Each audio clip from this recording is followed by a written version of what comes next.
কেমন আছো? সবাই ভালো আছো, আর আমিও খুব খুব খুব ভালো আছি। তো চলো নতুন একটা সকালের সাথে নতুন একটা ব্লগের সাথে দিনটাকে শুরু করি।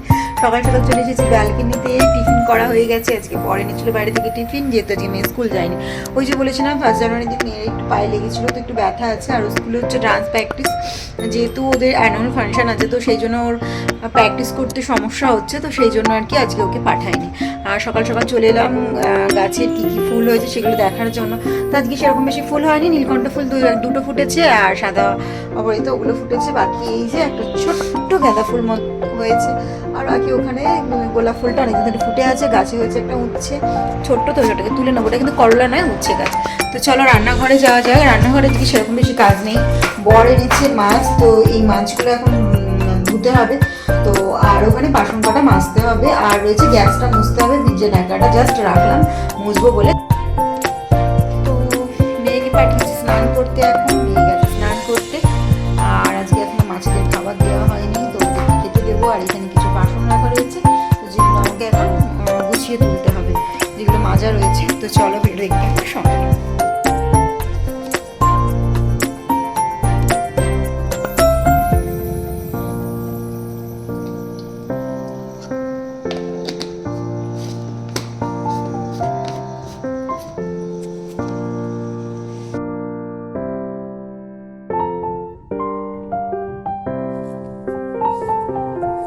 দেখো, আমরা কিন্তু প্রত্যেকটা শিক্ষায় পেয়ে থাকি, আমরা যাদের সাথে বড় হয়ে থাকি, আমাদের আশেপাশের পরিবেশটা এবং আমাদের যিনি জন্ম দেন, যারা মানুষ করে তাদের কাছ থেকে, এবং তাদের সাথে সাথে পরিবারের লোকজন, আমরা কাদের সাথে বড় হয়ে উঠছি। যেমন আমার মামার বাড়ির লোকজন থাকে, তার সাথে থাকে আমার ঠাকুমা, পিসি, সমস্ত লোকেদের কাছ থেকেই আমরা কিন্তু একটু একটু গুণ নিয়ে থাকি।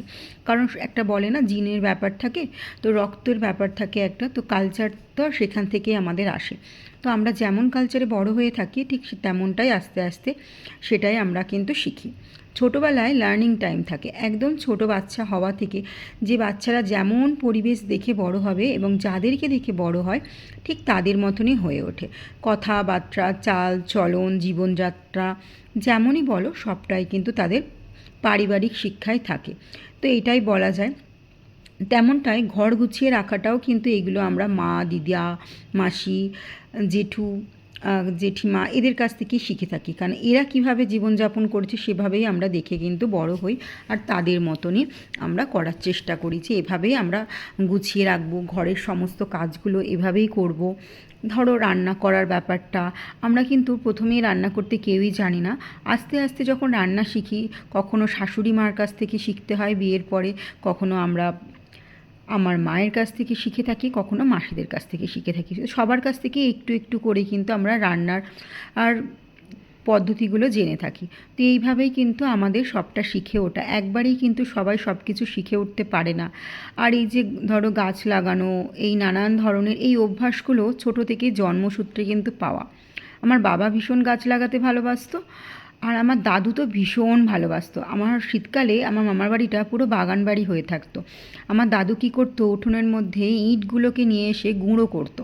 গুঁড়ো করার পরে সেগুলোকে একটা সরু রাস্তা বানাতো বেরোনোর জন্য।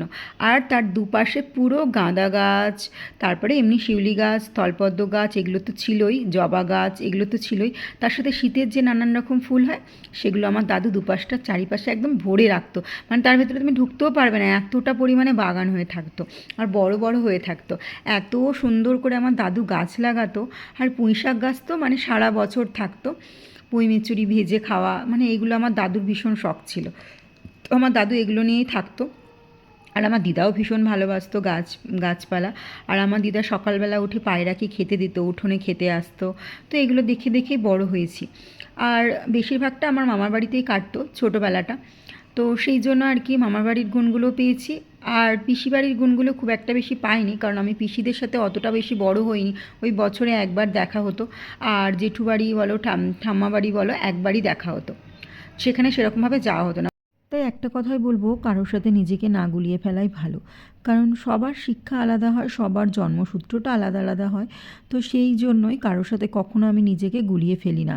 আমি মনে করি আমি যেটা আমি সেটাই থাকবো। আমি কারোর মতন হওয়ার কোনো দিনও চেষ্টাও করি না, কিংবা এখন ট্রেন্ড চলছে এটা হচ্ছে তো আমাকেও এটা করতে হবে এরকম কোনো ব্যাপার নয়। আমি যেমনটা আমি তেমনটাই তোমাদের সামনে থাকি। কোনো রকম ফেক হাসি কিংবা ফেকভাবে আমি তোমাদের সামনে আসি না। আমি যেমন আমি তেমনই তোমাদের সামনে নিজেকে তুলে ধরি। আর আমার জীবনযাত্রা যেমন আমি ঠিক তেমনই তোমাদের কাছে তুলে ধরি। হ্যাঁ, শো অফ করি না, আমার এগুলো আসেও না। আর কিভাবে আমি তোমাদের কাছে প্রেজেন্ট হব যে তোমরা আমাকে ভালোবাসবে, আমি এটাও কখনো চাই না। আমি এটা চাই যে আমি যেমন তোমরা আমাকে তেমনই ভালোবাসো। যে আমি নতুন করে সুন্দর করে নিজেকে সাজিয়ে গুছিয়ে সংসার সাজিয়ে গুছিয়ে তোমাদেরকে দেখাবো তবে তোমরা দেখে আমার ভালোবাসবে, এটা আমি চাই না কখনোই। তো আমি যেমনটা আমি তোমাদের কাছে তেমনটাই সবসময় নিজেকে তুলে ধরি। তো তোমরা যদি আমাকে ভালোবাসো তাতেই আমার যথেষ্ট। তো আমি প্রত্যেকটা মানুষের কাছেও তাই। আর ফ্রেন্ড বলো, যত আমার স্কুলের ফ্রেন্ডস আছে, যত আমার টিউশনের ফ্রেন্ডস আছে, বাকি আমার পাড়ার অনেক ফ্রেন্ডস আছে, আর এখন তো বিয়ের পরে যারা আছে অনেক ফ্রেন্ডস আছে, তাদের কাছে আমি যেমনটা আমি কিন্তু তেমনটাই থাকি। তাদের কাছে কখনোই আমি শো অফ করি না নিজেকে, আর কখনোই দেখাতে চাই না যে আমি বিশাল কিছু, কি আমার বিশাল ইয়ে আছে। তো আমি কখনোই দেখাই না, আমি যেমনটা আমি তেমনই। আমি ছোটো থেকেই এমনই। আমি কখনো নিজেকে কখনো কারোর কাছে আলাদাভাবে প্রেজেন্ট করার চেষ্টা করি না। আমি এভাবেই বড় হয়েছি আর আমি এভাবে থাকতেই ভালোবাসি। তো সেটাই হচ্ছে ব্যাপার। তো সেই জন্য আমি আর কারোর কাছে কখনো নিজেকে প্রমাণ করারও চেষ্টা করি না যে আমি কতটা ভালো কিংবা আমি কতটা খারাপ। আমি যা, তুমি আমাকে সামনে থেকে সেটাই দেখতে পাবে। তো এই হচ্ছে ব্যাপার। তো সেটাই বলছি, কারোর পারিবারিক শিক্ষার সাথে নিজেকে কখনো গুলিয়ে ফেলবে না যে ও কেন এভাবে আছে, আমি কেন এভাবে থাকতে পারছি না, তার ফলে হিংসাটাই তৈরি হবে, আর কিছু নয়। সবার আলাদা আলাদা পারিবারিক শিক্ষা থাকে, তো সেখান থেকেই তারা কিন্তু সেগুলো শিখে বড় হয়। টাকা থাকলেই কখনো সেগুলো করা যায় না। কালচার বলে একটা ব্যাপার আছে, তো সেটা সবাই পারে না। অনেকেরই অনেক টাকা থাকে, তবে কি তারা গরিবকে দান করতে আছে? কখনোই না। এগুলোও একটা কালচারের মধ্যে পড়ে, মন বড় হওয়ার মধ্যে পড়ে। তো সেগুলোই হচ্ছে ব্যাপার। পারিবারিক শিক্ষা থাকা দরকার, তবেই তুমি কিন্তু গরিব মানুষদের হাতে কিছু তুলে দিতে পারবে। আর না হলে তোমার টাকা যদি হাজারও থাকে, তুমি কখনোই কাউকে কোনো কিছু তুলে দিতে পারবে না। আবার কখনো কখনো যার দেখবে 10 টাকা নিয়ে পকেটে যাচ্ছে, কিন্তু কোনো গরিব মানুষকে দেখে সে 10 টাকা দিয়ে দেয়, কারণ এগুলোও তার পারিবারিক শিক্ষা। তাই সেটাই হচ্ছে ব্যাপার। রাজা যদি কখনো ভিখারি হয়ে যায়, কথাতেই একটা আছে, সে কিন্তু মনটা রাজার মতনই রাখে। আর ভিখারি যদি কখনো বড়লোক হয়ে যায়, তার মনটা ভিখারির মতনই থাকে।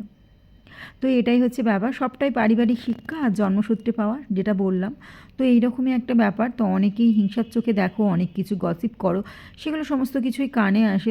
আমরা, আমি, আমার বর, আমার মেয়ে, আমরা কোনো গ্রুপের মধ্যে থাকি না কখনোই। কোনো রকম গ্রুপ তৈরি করি না। আর কোনো রকম ফ্রেন্ড সার্কেল, ফ্রেন্ড জোন বলে যেগুলোকে, সেগুলো আমরা কোনো দিনই ওর মধ্যে বাছি না।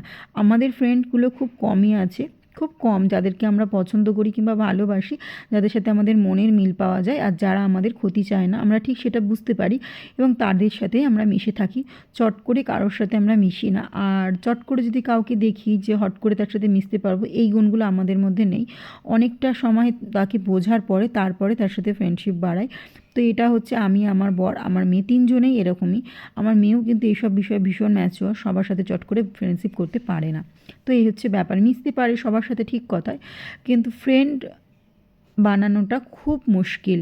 তো সেই জন্য খুব ভেবেচিন্তে বানানোটাই দরকার। আমার মনে হয় তোমার আশেপাশে এমন বন্ধু অনেকেই আছে, সবাই তোমার সাথে হাসি মুখে কথা বলে, কিন্তু পেছনে গিয়ে বিচিং করে।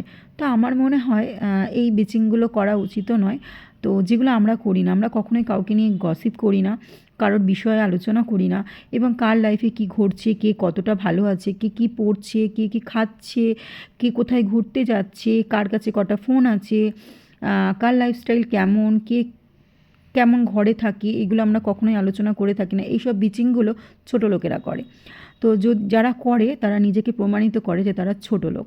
কারণ ভদ্র মানুষ কখনো কাউকে নিয়ে কখনো আলোচনা করে না, কারোর বিষয়েও যায় না, এবং কে কী করছে সেগুলো নজর রাখারও চেষ্টা করে না, এবং তার বিষয়ে জানারও চেষ্টা করে না। আমার বরের আর আমার মেয়ের মধ্যে না এই কিউরিসিটি জিনিসটা ভীষণ কম। আমাদের মধ্যে লোকের প্রতি কিউরিসিটি একদমই নেই। তো এটাই বলবো, এগুলো অশিক্ষিতরাই করে। অশিক্ষিত ছোট লোক, গওয়ার যারা হয়, তারাই লোককে নিয়ে বিচিং করে বেড়ায়, আর লোকের পার্সোনাল লাইফে ঢুকে ঢুকে ইন্টারফেয়ার করার চেষ্টা করে। তো আমার মনে হয় ভদ্র মানুষেরা করে না। আর যারা ছোট লোক হয় তারাই করে, আর ভদ্র মানুষ কখনোই এই জিনিসগুলো করে না। তো আমরা তিনজনেই করে থাকি না। তো এই কথাগুলো অনেক দিন ধরেই বলবো ভাবছিলাম, কারণ তারা আমার চ্যানেলটাতে অবশ্যই নজর রেখেছে, আমি জানি। তো সেইগুলো নিয়ে আলোচনাও করে। তো সেটাই আমি বলবো, যে যার মতন আছে তাকে তার মতন থাকতে দেওয়াটাই ভালো। তুমি তোমার মতন থাকো, আর তুমি তোমার কালচার নিয়ে বড় হও, আর আমরা আমাদের কালচার নিয়ে বড় হই। টাকা থাকলেই কখনো মানসিকতা বড় হয় না। তো এটাই বলবো। আর মানসিকতা বড় হতে গেলে শিক্ষা লাগে, পারিবারিক শিক্ষা লাগে। পেটেও না অ, ক, খ এগুলোর না আঁচড়ের দরকার পড়ে, যেগুলো তোমার একদমই নেই, যার জন্য তুমি এই বিচিংগুলো করে বেড়াও এদিক ওদিক। তবে এটাই বলবো, জীবনে ভালো কাজ করো, ভালোভাবে থাকো এবং অন্যের ভালো চাও। নিজের ভালো করতে গিয়ে অন্যের খারাপ কখনোই করো না। অন্যের খারাপ থাকাটা তোমার অভিশাপ হয়ে দাঁড়াবে। যদি কোনো জায়গায় কোনো দিনও পুণ্যও করে থাকো, সেই পুণ্যটাও কিন্তু পাপে পরিণত হবে। তো আমি এটাই বলবো যে ভালো থেকো, সুস্থ থেকো এবং সকলকে ভালো রাখারও চেষ্টা করো। আমি এটা সবসময় বলে থাকি, তো আমি নিজেও সেটাই চেষ্টা করি যে নিজে ভালো থাকতে এবং সকলকে ভালো রাখার চেষ্টা করতে। তো এটাই বলবো। তো হয়তো তোমার মা যদি শিক্ষিত হতো তাহলে তোমাকে এই শিক্ষাগুলো দিয়ে থাকতো। সেই শিক্ষাগুলো তোমাকে হয়তো দেয়নি, তার জন্য তুমি এই রকম তৈরি হয়েছো। আর জীবনে যাতে একটু ভালো হতে পারো, তো আমার কথাগুলো একটু কানে নিয়ে একটু শিখো, তাহলে হয়তো ভালো হবে তোমার নিজেরও। কারণ আমি চাই না আমার মুখ থেকে কাউকে অভিশাপ দিতে, সেটা খুব তাড়াতাড়ি লেগে যায়। আমি কাউকে কোনো দিন অভিশাপ হঠাৎ করে দিতে চাই না, আর যদি বেরিয়ে যায় সেটা আমি ফেরতও নিতে পারবো না। তাই ভালো থেকো এবং সুস্থ থেকো এবং আমাদেরও ভালো থাকতে দাও। এই রকমভাবে বিচিং করে বেরিও না। তো এটাই বলবো, কারণ এটা বলার জন্য আমি অনেক দিন ধরে ভাবছিলাম যে বলবো, কারণ আমি জানি আমার ভিডিও কন্টিনিউ ফলো করা হয়। তো সেই জন্যই আর কি বললাম, আর আমি সবটা বুঝি, আমি মূর্খ নই। তো সেই জন্যই আর কি বললাম। আমার বর না ভীষণ ভালো মানুষ, সিধে সাদা। তো আমি কখনো চাই না যে আমার বরের কেউ খারাপ চাইলে আমি তার খুব ভালো চাইবো। তো এটা হচ্ছে ব্যাপার, আমার বর যতটা ভালো আর আমি ততটাই খারাপ। আমার মন খুব ভালো, আমি খুব ভালো, কিন্তু আমার বর আর মেয়ের দিকে যখন কোনো কিছু খারাপ হয় না, আমি তার 4 গুণ তাকে ফিরিয়ে দিই। তো সেটা করতে আমাকে বাধ্য করো না। তো চলো ভিডিওটা দেখতে থাকো আর সঙ্গে থাকো। তো এটা আমার সমস্ত ভিউয়ার্সদের জন্য ছিল না, এটা কিছু পরিচিত মানুষদের জন্য ছিল, যে কথাগুলো আমি তাদের একটু সামনাসামনি বলি না। তো যে কারণে ভিডিওতে বলা, কারণ আমি জানি তারা আমার ভিডিও সবসময় ফলো রাখে এবং সেই গসিপগুলো গিয়ে অন্য জায়গায় করে। এই বিচিংগুলো করতেই থাকে সারা জীবন, পেছনে করেই থাকে, কখনো কানে আসে কখনো কানে আসে না। তো সেগুলোই আর কি তাদেরকে বোঝাবার জন্য বললাম, তো তাদের জন্য বলিনি। আমাকে যারা জন্ম দিয়েছে তারা আমাকে খুব ভালো করে জানে যে আমি কতটা ভালো করতে পারি আর কতটা খারাপ করতে পারি। তো এখনও তুমি আমাকে ভালো করে জানো না, তো সেটাই আমি বলবো, প্লিজ আমাকে জানতে যেও না বেশি, জানলে তোমারই ক্ষতি। তো চলো আমার ভিডিওটা দেখতে থাকো আর সঙ্গে থাকো। আমার ভিউয়ার্সদের জন্য রইল অনেক অনেক অনেক অনেক ভালোবাসা। সকলে ভালো থেকো, সুস্থ থেকো এবং সকলকে ভালো রাখার চেষ্টা করো। তো চলো ভিডিওটা দেখতে থাকো, সঙ্গে থাকো।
চলো ভিডিওটা আজকে এখানে শেষ করলাম। সকলে ভালো থেকো, সুস্থ থেকো, সকলকে ভালো রাখার চেষ্টা করো। ভিডিওটা ভালো লাগলে চ্যানেলকে সাবস্ক্রাইব করে গিয়ে পাশে থেকে বেল আইকনটাকে টাং করে বাজিয়ে দিয়েছো। তো চলো আজকের মতো টাটা। আর কথাগুলো কিন্তু মাথায় রেখো, যাকে কথাগুলো বললাম সে নিশ্চয়ই বুঝতেই পারবে যে তাকেই বলা হচ্ছে, আর তাকে আমি খুব ভালোভাবে চিনি। তো সেই জন্যই বললাম কথাগুলো মাথায় রেখো, তাকে না, শুধুমাত্র তাদেরকে। তো সেটাই হচ্ছে ব্যাপার। তো ভিডিওটা ভালো লাগলে চ্যানেলটাকে সাবস্ক্রাইব করে যেও, আর হ্যাঁ, এভাবেই আমার ভিউয়ার্স হয়ে থেকো। তো টাটা।